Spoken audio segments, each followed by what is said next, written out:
পেঁচে পবিত্র কর তৃণমূলের করা মামলায় ফাঁপড়ে নন্দীগ্রামের পরাজিত তৃণমূল প্রার্থী 2021 সালের খুনের মামলা ফের অ্যাক্টিভ। পবিত্র করের নামে জারি গ্রেফতারি পরোয়ানা।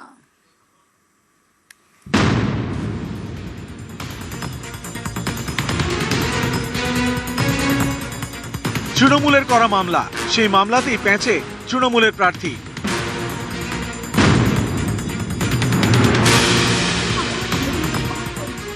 পবিত্র কর শুভেন্দু অধিকারীর বিরুদ্ধে এবার নন্দীগ্রামে তৃণমূলের প্রার্থী ছিলেন তিনি।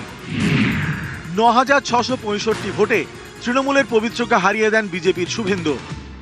পালা বদলের পর পেঁচে তৃণমূলের পবিত্র। কারণটা অবশ্য তৃণমূল আমলে তৃণমূলেরই করা একটি মামলা।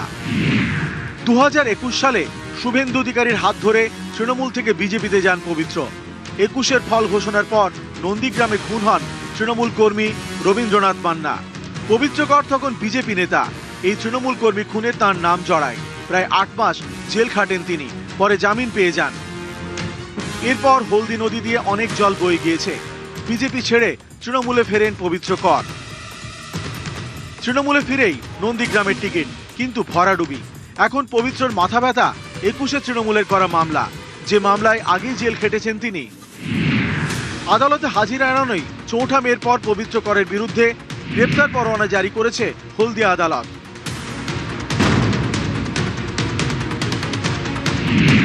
রাজ্যে পালাবদল হতেই বয়াল 1 নম্বর পঞ্চায়েতের সদস্য পদ ছেড়েছেন পবিত্র। নন্দীগ্রামের উপনির্বাচনে তাকে নাকি প্রার্থী হতে বলেছিল তৃণমূল, তিনি রাজি হননি।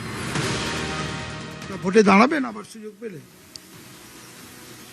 না, সেরকম আর লড়াই করার মতো আর ইচ্ছে নেই, আর পছন্দ নেই।